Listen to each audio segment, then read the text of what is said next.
Well, guys, it's over. The Battlegrounds genre has finally started to die out. Or so a majority of people, including content creators, have been saying recently, which, maybe they have a point, right? The genre would eventually hit a point where the main gameplay loop just isn't fun anymore. But from what I saw, the main points they have is the lack of updates, boring gameplay, getting your ass beat by toxic furry bone marrow babies. It's all the same reused complaints that don't give any hindsight on the true problems with these games. So, I wanted to change that. I want to address the multiple problems I have with the Battlegrounds genre, maybe give some ideas on how to fix it. But before that, we're getting even closer to beating out that femboy freak and claiming my spot on his throne, so make sure to sub and like the video. Alright, first mistake I tend to see is that almost every single Battlegrounds game has the most bland design in existence. I'm not talking about how all of these games copy TSB's combat system, because that's just how the genre works, honestly. What I want to focus on is the lack of new gameplay mechanics or changes, zero unique character designs, a lot of reasons why these games always feel the same, so let's go. What I mean by new gameplay mechanics and changes is, take for example Heroes Battlegrounds versus TSB. Heroes is overall way more fast-paced than TSB, having faster forward dashes, lower cooldown side dashes, being able to stack moves with down slams or stack with a back dash. It stands out combat-wise, and that's where all of these games always fuck up on. They never change it to be more fast-paced or even slower paced like Sorcerer Battlegrounds, and dare I say it, Souls Battlegrounds, my beloved. They always have the same medium-paced combat with no new mechanics or small built-in text like move stacking, with the addition of having bad hitboxes and forward dashes, so that's great. I mean, I love playing flawed mid. Yes! Another reason why these games are always bland is their character design and how they never incorporate unique mechanics. I want to bring up both TSB and HBG as examples for what I'm going to be talking about. No, I didn't totally say TSB, so people who look like this don't call me an HBG glazer, which I am, and I'm proud. In Heroes Battlegrounds, all the characters have at least one thing distinct with them, and it gets built in with their moveset. There's things like Bakugo being able to reserve its variants so you can do stuff like catch someone after blast catapult, Shigaraki having QTEs that rewards timing with the character, Deku doing more damage the higher you are with Detroit Smash. They all have one key feature that makes them stand out and actually makes them fun to play. Same goes with TSB characters, not the early ones like Saitama and Gaara, but characters like Shiryu, Tatsumaki, even if she's an annoying bitch, and Metal Bat. To me, they don't have the same depth as Heroes, but I'm not even gonna hold you. I haven't played TSB in like fucking 50 years or some shit. I'm still a virgin when it comes to this game. Both of these games also try not to copy what every single game does and spams the knockback to forward dash extenders. I'm talking about 3M1's extension move, forward dash, M1 extend. The amount of games that do this is criminal. I like it when games try to switch it up and maybe forward dash before doing a move to extend like Shiryu, or range extenders like Dimensional Volley with War Portal. Just something different than this fucking digital melatonin known as a combo extender. Most Battleground games I see releasing nowadays, they never have any of these qualities or anything that comes close to it with their characters. And it's a really big thing that kills any type of interest in Battleground games. Like, I'm gonna keep it a buck. Now, another problem that I want to bring up is the boring character rosters we've been getting quite recently. A really big thing that makes Battleground games shine is when they're based off a series that have never had a good fighting game, or making characters you'll never see in a fighting game. But now the games that have been coming out are really just nothing burgers. Like, no, we don't need another Combat Gods Battlegrounds game. Like, we really did just switch from JJK slop to now Stickman slop. No, like, I'm not even gonna lie. I cannot stand seeing these two fucking guys being referenced in every single game. Go away. Back in like late 23, early 24, there were so many games based on different series coming out, and it provided a lot of variety character-wise. Now it's just the same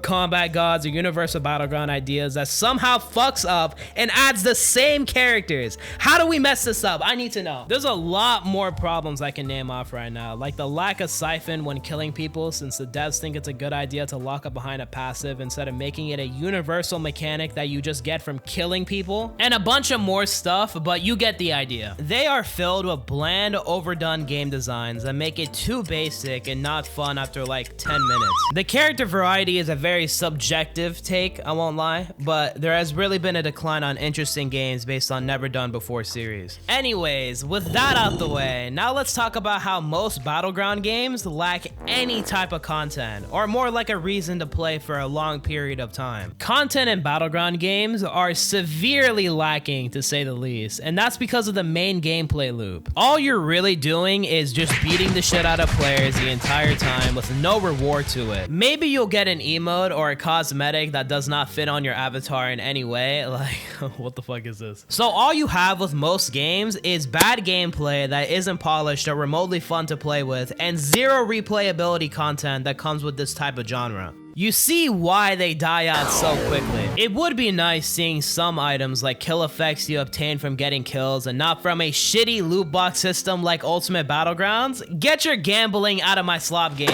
Or even cosmetics you get from doing specific challenges in game. A cool idea I always thought of is implementing a variation of the Dark Ops challenges and getting rewarded for doing difficult challenges. Not to the same degree of difficulty as Dark Ops challenges themselves, but something like finishing 5 people in a row with a counter for like a special aura or cosmetic that generates a reactive particle, just stuff like that. Small additions like this will offer much more replayability and give the player base some incentive to keep playing. This is like a random idea I had stored in the back of my head, so it's probably not the best, right? But I'm just throwing my opinion out there because why not? But another thing that every single Battlegrounds game never develops is ranked. This game mode literally has nothing to it. No reward for having a high rank or maybe killing people. Literally nothing at all. It is just the most bare bones basic bullshit that's just on the menu bar.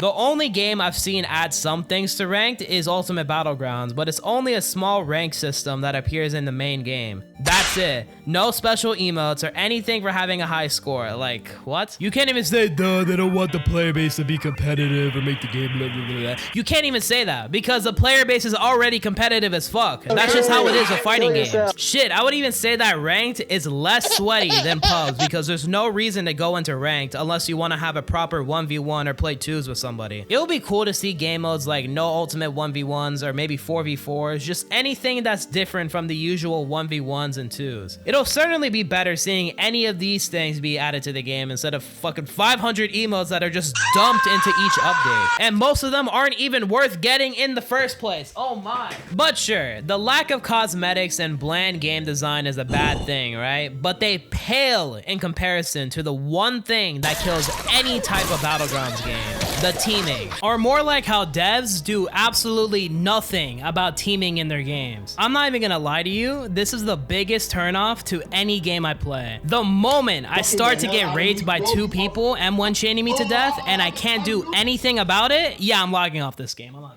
dealing with that shit. Almost every single game I see come out has absolutely nothing to prevent this, or does such a shitty job at it that it doesn't help. The only game I see have a proper anti-teaming system is Fatal Combat with a small animation that helps with fighting 2 people. It's not perfect, but it's a much better feature than the garbage ripped straight from JJS. Side rant incoming because nah, the moment I saw this get added to HPG, I just knew it was over. You gotta love how they made a poll talking about what kind of anti-teaming we want in-game, and it took them months to implement it. And they chose the least voted mechanic, the fucking burst, to add in the game. Wow, man, that's great, that's great. Now I can sit here and rag on the lack of anti-teaming in the burst mechanic, but there is one game that I think did a really good with it, and that game is Chakra Battlegrounds. This is a game that they were shaping up to be one of the best Battleground games ever, but it got completely butchered with its biggest update that they were hyping up to be the second coming of Jesus. I'm talking one-shot combos, bad hitboxes, blah blah blah. It's not basically dead, yeah. The important thing about this is how they made the anti-teaming feature, since unlike every other game, it's actually character-based instead of a universal blue queef. Naruto has a clone whip that launches people away, Sasuke strikes lightning that stuns people in place for a bit, Rock Lee kicks people in the air and gives a free air combo extender. It's obviously not perfect, but it's a really unique take on the burst mechanic that no other game has done at all. And it got my pea-sized brain thinking. Instead of copy-pasting the same basic burst that doesn't help or flat out not having one at all, you can make one based on how the characters work and add more depth to their kit and expand on variety. Maybe for Legends, June has a burst that spawns in clones to fight off teamers and actually actually incorporate clones into his kit. Or in Heroes, the characters can do a multitude of things, like Vigilante using his smoke bombs, War Portal using the environment or creating portals to keep people in place, or maybe Toto shooting an AoE that freezes people inside of it. There is so much potential with this idea that I can see working out. Of course, this is a very far-fetched idea since older games have to come up with like 6 or more unique bursts that fits the characters. So really, the best solution to teaming is something similar to Fatal Combat's mechanic, where it's a small animation that launches one of them away. It doesn't solve teaming completely, but it would make these games at least playable. The amount of times I'm playing a game and the moment I get a single shred of enjoyment, a random cartel or whatever pulls up and runs an entire fucking train on me. I